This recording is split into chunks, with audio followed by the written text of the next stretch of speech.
You start with a subject, a story. You go into a situation. You don't know where it's going, and it could go anywhere. With documentary, you're taking life as it's captured in a sort of a raw and diffuse form and pulling things into relief. It's all fantasy, but this ain't.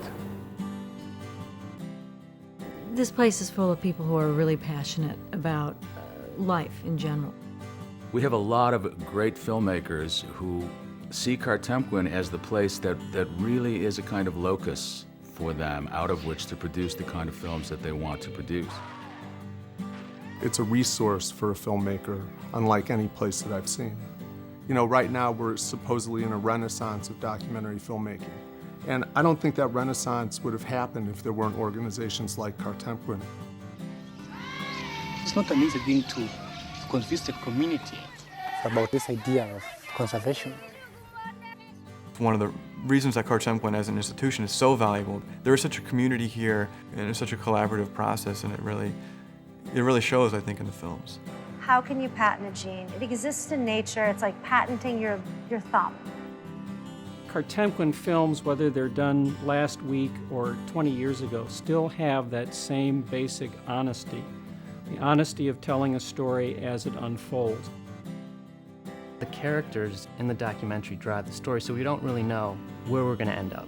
The politics and irrational fears of new technologies are depriving my daughter Allison of the possibility of walking again. By taking you into someone's life, we can understand not just them, we can understand some larger social issues.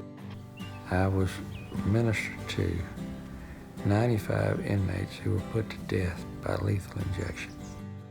The messages of the old Kartemquin films still resonate today in ways that the original filmmakers never anticipated. Those in favor of a strike, remain seated and raise your hand. Small plant like this going under for lack of management, production, it's like a family dying. I want that 6 cents an hour right now. I really truly believe in the mission of Kartemquin and about not just making a film that will be a one-time broadcast, but to give people a human way to talk about these very polarizing social issues. If it was my daughter, he wouldn't make it to prison. I guarantee it. I don't remember nothing about my father. It's like I'm immune to any feelings.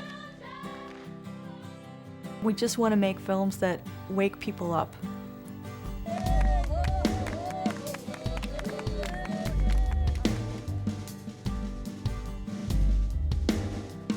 It's not what we tell people, it's that we enable people to have an experience that then enables them to come to conclusions. People learn themselves.